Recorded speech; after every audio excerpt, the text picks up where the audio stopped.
तो दोस्तों, that's it from Georgia. ये जॉर्जिया में मेरी आखिरी शाम है जॉर्जिया में। रात में, बल्कि सुबह मेरी फ़्लाइट है, तो रात में तकरीबन 12 बजे तक मैं एयरपोर्ट पहुंच जाऊंगा।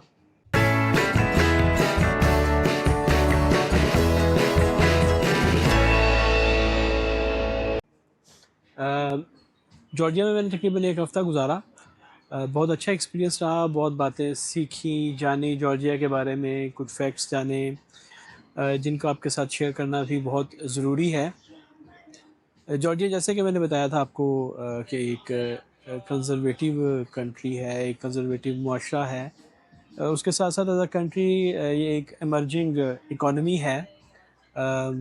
लीस्ट करप्ट कंट्री है ये पूरे ब्लैक सी रीजन में। यूरोपियन यूनियन के साथ, बल्कि जो इर्द गिर्द के इसके यूरोपियन यूनियन के कंट्रीज़ हैं, उनमें भी ये लीस्ट करप्ट कंट्री कंसिडर किया जाता है। करप्शन का लेवल यहाँ पे बहुत कम है। उसके साथ साथ एमर्जिंग इकॉनमी है, अपॉर्चुनिटीज़ हैं यहाँ पर बिज़नेस के हवाले से। अगर कोई बिज़नेस करना चाहता है तो कम इन्वेस्टमेंट में यहाँ पे बिज़नेस कर सकता है, लेकिन पाकिस्तानियों को ख़ास तौर पर इस बात का ख्याल रखना होगा कि इस कंट्री में, क्योंकि पाकिस्तान में इनका कोई एम्बेसी या कोई हाई कमीशन नहीं है, इनकी कोई एम्बेसी नहीं है पाकिस्तान में, तो वीज़ा लेने के लिए आपको ईरान आना पड़ेगा। उसके साथ साथ पाकिस्तानियों के लिए ये कोई बहुत ज़्यादा फ्रेंडली कंट्री नहीं है। ऑफिशियल सतह पे अगर आप कोई बिज़नेस करना चाहते हैं, कोई इन्वेस्टमेंट करना चाहते हैं यहाँ पर, तो आप कंपनी खोलना चाहते हैं, तो आपको यहाँ पे पाकिस्तानी होने की हैसियत से काफ़ी मुश्किलात का सामना करना पड़ेगा। उसकी रीज़न्स मैं नहीं जानता माजी में यहाँ पर पाकिस्तानियों का क्या तरीक़ाकार रहा है, क्या उनका रवैया रहा है यहाँ की कंट्री में, जिस वजह से जो यहाँ पे ऑफिशियल्स हैं वो पाकिस्तान, जब बिज़नेस करने की बात आती है, हत्ता कि जब आप एयरपोर्ट पे भी आते हैं, तो पाकिस्तानी होने की हैसियत से आपसे काफ़ी पूछताछ की जाती है। जहाँ तक इंडिया की बात है, तो इंडिया के लिए बहुत आसान है, उनके लिए ई वीज़ा की सहूलत है। यहाँ पर 40,000 के करीब, बल्कि शायद इससे भी ज़्यादा स्टूडेंट्स भी बहुत बड़ी तादाद में मैंने यहाँ पे इंडियंस को देखा है, तो उनके लिए रिलेटिवली आसान होगा। ये यूरोपियन यूनियन में भी शामिल तो नहीं हुआ, लेकिन उन्होंने अप्लाई किया हुआ है। यूरोपियन ट्रेड फ्री एग्रीमेंट का हिस्सा हैं ये। इनकी काफ़ी ज़्यादा ट्रेडिंग है यूरोपियन यूनियन के साथ। उसके बाद चाइना, रशिया के साथ, अगरचे इनकी माजी में जंग भी हुई है, लेकिन रशिया के साथ भी 12% की तकरीबन इनकी ट्रेड होती है। उसके अलावा जो यूरोपियन यूनियन के बाद पहले नंबर पर जो है वो चाइना है, उसके बाद रशिया है, उसके बाद फिर तुर्की, अज़रबैजान और तुर्की का नंबर आता है। यहाँ पर पाकिस्तानी स्टूडेंट्स मैंने देखे हैं, 15 से 16,000, तकरीबन 15 से 18,000 पाकिस्तानी स्टूडेंट्स भी हैं यहाँ पर। मेरा ख़्याल है मोस्ट प्रोबेबली वो मेडिसिन में तालीम हासिल कर रहे होंगे। मेरा मशवरा होगा कि यहाँ पर जो इतने पैसे ख़र्च करने हैं तालीम हासिल करने के लिए, उससे बेहतर है कि पाकिस्तान में या किसी दूसरे मुल्क में जहाँ पर यहाँ की डिग्री की कोई वैल्यू हो, वहाँ पर तालीम हासिल करें तो ज़्यादा फ़ायदा होगा।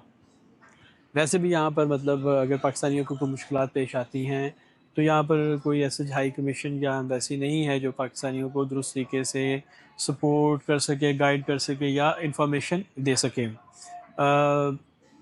जैसे कि मैंने बताया था कि 1/3 जो इसकी पॉपुलेशन है वो तिब्लिसी यानी इसके कैपिटल में रहती है। दूसरा इसका बड़ा शहर बातूमी है। मैंने तिब्लिसी को ज़्यादा वक़्त गुज़ारा तिब्लिसी में, उसके साथ-साथ इसके सुबर्ब्स में गया हूँ। एक और छोटा-सा शहर है गौरी नाम से, उसको मैंने विज़िट किया था। थोड़ा कंट्री साइड में मैं गया हूँ। हाफ़ ऑफ़ द पॉपुलेशन जो है वो कंट्री की, वो कंट्री साइड में रहती है। एग्रो बेस्ड इकॉनमी है, एग्री इकॉनमी है इनकी। वाइन यहाँ पर बहुत ज़्यादा प्रोड्यूस की जाती है। फ्रूट्स भी ख़ास तौर पे जो जिनको हम सिट्रस फ्रूट कहते हैं, उसमें भी काफ़ी ज़्यादा काश्तकारी की जाती है यहाँ पर। लेकिन जो मैंने महसूस किया है कि ये लोग जैसे कि बहुत जल्दी घुलते-मिलते नहीं हैं। हाँ, घुल-मिल जाए तो फिर लाइफ़ आपके लिए रिलेटिवली बहुत आसान हो जाती है। अच्छा है, बिज़नेस के पॉइंट ऑफ व्यू से अगर पाकिस्तानी यहाँ पे बिज़नेस करना चाहते हैं तो इनको देखभाल के करना होगा। एजुकेशन के लिए आते हैं तो क्लियरली यहाँ की एजुकेशन की डिग्री की वो वैल्यू नहीं होगी पाकिस्तान वापस जाकर, जो पाकिस्तान के अंदर उनको वैल्यू मिलेगी। उसके साथ साथ टूरिज़्म के पॉइंट ऑफ व्यू से ये बहुत अच्छी डेस्टिनेशन है। टूरिज़्म वैसे भी इनकी एक बड़ी इंडस्ट्री है टूरिज़्म की, ब्लैक सी के साथ साथ इनकी टूरिज़्म इंडस्ट्री बहुत ज़्यादा डेवलप है। तिब्लिसी के अंदर बहुत ज़्यादा टूरिस्ट मैंने देखा, मिडल ईस्ट से भी बहुत टूरिस्ट यहाँ पे आता है, यूरोप से भी ऑब्वियसली, लेकिन ज़्यादा जो मैंने टूरिस्ट देखा है वो यहाँ पे मिडल ईस्ट से काफ़ी ज़्यादा टूरिस्ट देखा है।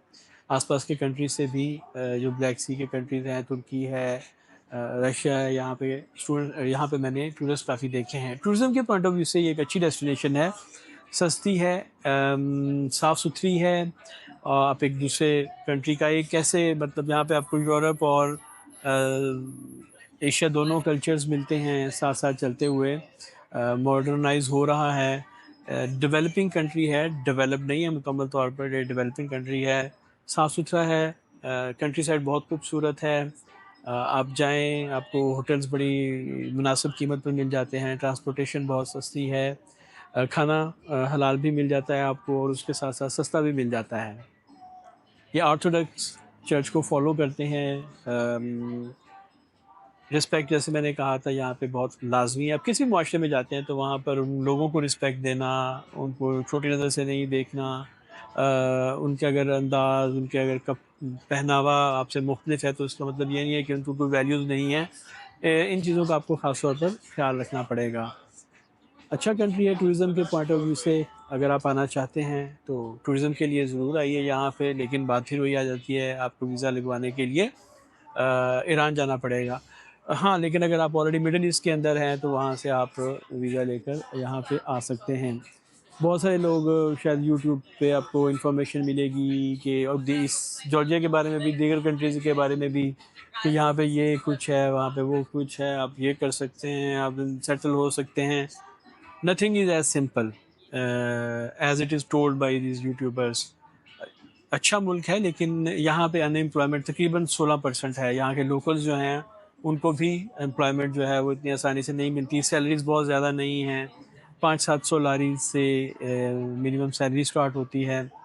तो यहाँ पर आकर अगर आप ये सोचें कि कोई जॉब अच्छी मिल जाएगी आपको, तो बड़े अचंभे वाली बात होगी और बड़ा मुश्किल होगा, क्योंकि ये इतना आसान नहीं होगा।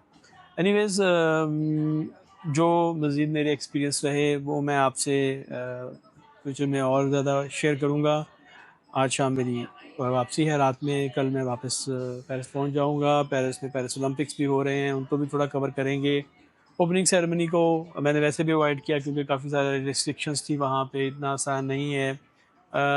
तो आइंदा जो ओलंपिक्स के कुछ इवेंट्स होंगे उनको भी कवर करने की कोशिश करेंगे, देखेंगे पेरिस में क्या चल रहा है, और उसके साथ साथ यूरोप में भी।